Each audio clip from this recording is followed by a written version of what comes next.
হযরত বিলাল বলেন, ও নবীজি, আমি বেয়াদবি করেছি, আপনি আমাকে মাফ করে দেন, আপনি আমাকে মাফ করে দেন। নবীজি বললেন, না না বিলাল, তুমি বেয়াদবি করো নাই, এত সুন্দর বাক্য তুমি পাঠ করলে রে বিলাল। বিলাল, আমি রাসূল বলে দিচ্ছি, একদিন রাসূলুল্লাহ মসজিদে নববীতে আসতে বিলম্ব করতেছেন, আজান হয়ে গেছে। বিলাল বাক্যগুলো বলেছেন, কিন্তু রাসূলুল্লাহর ঘুম ভাঙেনি। কোনো কিছু না ঘটলে কিন্তু তার সমাধান হয় না। কিন্তু রাসূলুল্লাহ আসে না, ইমামতি করবে কে? আবু বকরকে বললেন, আবু বকর, তুমি রাসূলুল্লাহর বাল্যকালের বন্ধু, তুমি যাও না, রাসূলকে ডাক দিয়ে নিয়ে এসো। বিলাল বলতে, আবু বকর বলতেছেন, না, আমি পারবো না মহামানবকে ডাক দেওয়ার জন্য। আমি যদি ডাক দেই গো, কি না বেয়াদবি হয়ে যায়। কিয়ামতের ময়দানে জালিমদের কাতারে আমার স্থানটা হয়ে যাবে, আমি পারবো না। উমরকে বললেন, ওমর রে, ও ওমর, তুমি এসেছিলে রাসূলের মাথা কাটার জন্য, ওমর রে, যাও না, রাসূলকে ডাক দিয়ে নিয়ে এসো। ওমর বলতেছেন, না, আমিও পারবো না। এবার ওসমান গনিকে বললেন, ওসমান গনি গো, তোমাকে জিন্নুরাইন বলা হয়, দুই নূরের অধিকারিণী, দুই নূরের অধিকারী তোমাকে বলা হয়। কারণ হলো তুমি রাসূলুল্লাহর দুই কন্যাকে তুমি বিয়ে করেছো, এই জন্য তোমাকে জিন্নুরাইন বলা হয়। কেন জিন্নুরাইন বলা হয়?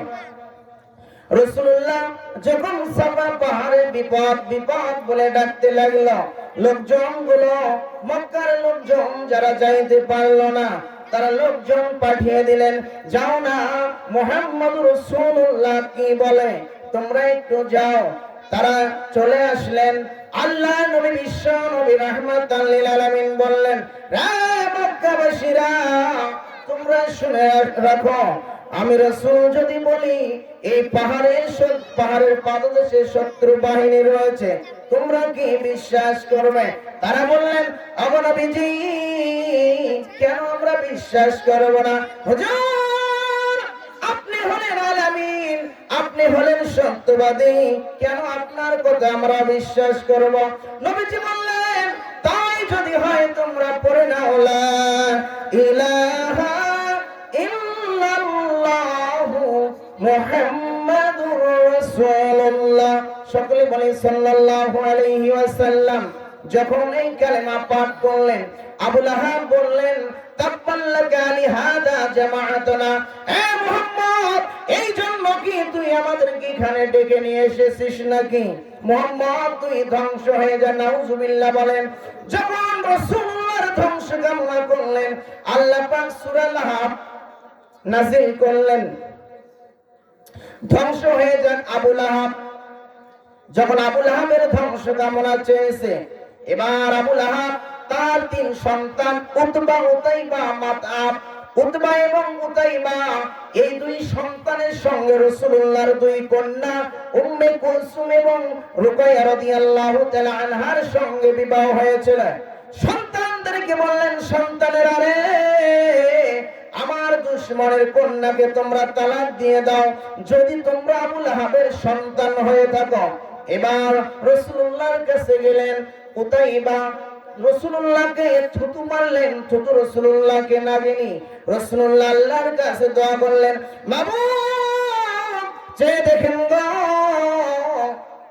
আবু লাহাবের সন্তান উতাইবা, আমার জামাই, আমাকে থুতু মারতেছে।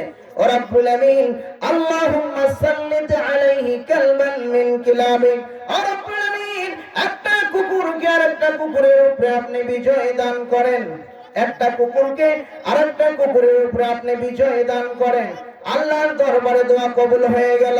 ওই যে দুই কন্যাকে তালাক দিয়ে দিলেন, উতবা এবং উতাইবা, পর্যায়ক্রমে ওসমান গনির সঙ্গে বিবাহ হয়েছে। উম্মে কুলসুম দুনিয়া থেকে বিদায় বরণ করার পর রুকাইয়ার সঙ্গে বিবাহ হয়েছে। ওসমান গনিকে বললেন, ওসমান গনি গো, তুমি রাসূলুল্লাহর দুই কন্যাকে তুমি বিবাহ করেছো, ওসমান যাও না রাসূলকে গিয়ে ডাক দেওয়ার জন্য। এবার ওসমান গনি বলতেছেন, না আমি পারবো না রাসূলকে ডাক দেওয়ার জন্য। আলীকে ডাক দিলেন, ও আলী তুমি জেনে রাখো, এমন একজন কন্যাকে তুমি বিবাহ করেছো যিনি জান্নাতে মহিলাদের সর্দারিনী হবে, আর তার দুইজন কলিজার টুকরা পুত্র সন্তান হাসান এবং হুসাইন, যারা জান্নাতে পুরুষদের সর্দার হয়ে যাবে। জোরে বলুন সুবহানাল্লাহ। প্রিয় ভাই সাহেব, আলীকে বললেন, আলী তুমি রাসূলকে ডাক দাও। আলী কি জবাব দিয়ে দিলেন, না না আমি পারবো না রাসূলকে ডাক দেওয়ার জন্য। চারজন পরামর্শ করলো কি করা যায়। দুইজন এক ডান হাত ধরলেন, আবার দুইজন বাম হাত ধরলেন। বেলাল রে, যে মসজিদের মুয়াজ্জিন তুমি, সেই মসজিদের ইমাম তো হলো রাসূল। ও বেলাল যাও না তুমি রাসূলকে ডাক দিয়ে নিয়ে আসো। হুজুরখানায় বেলালকে নিয়ে যা তারা দাঁড় করে দিলেন। হযরত বেলাল অঝর নয়নে কান্নাকাটি করতে লাগলেন, মাবুদ কেমনে মহামানবকে ডাক দেব আল্লাহ গো, আমি তো অন্যায় করে আমি ফেলবো। ও রব্বুল আমিন আমার মুখ থেকে এমন কিছু বাক্য আপনি বাহির করে দেন। হযরতে বেলাল তার মুখ থেকে বের হয়ে আসলো, আসসালাতু খায়রুম মিনান নাওম। এই বাক্যগুলো যখন তিনি পাঠ করলেন, সঙ্গে সঙ্গে রাসূলুল্লাহর ঘুম ভেঙে গেল। সুবহানাল্লাহ বলেন। রাসূলুল্লাহ বললেন, বেলাল আওয়াজগুলো কই পাইলা রে, বাক্যগুলো তুমি কই পাইলা? হযরত বেলাল বলেন, ও নবীজি আমি বেয়াদবি করেছি, আপনি আমাকে maaf করে দেন, আপনি আমাকে maaf করে দেন। নবীজি বললেন, না না বেলাল তুমি বেয়াদবি করো নাই, এত সুন্দর বাক্য তুমি পাঠ করলে রে বেলাল। বেলাল আমি রাসূল বলে দিচ্ছি, আজ থেকে কিয়ামত পর্যন্ত এই পৃথিবীতে যত মুয়াজ্জিন আসবে সবাই যেন ফজরের নামাজের আযানটা হবে তার সঙ্গে যেন এই বাক্যগুলো যেন যোগ করে। জোরে বলুন সুবহানাল্লাহ, আরো জোরে বলুন সুবহানাল্লাহ।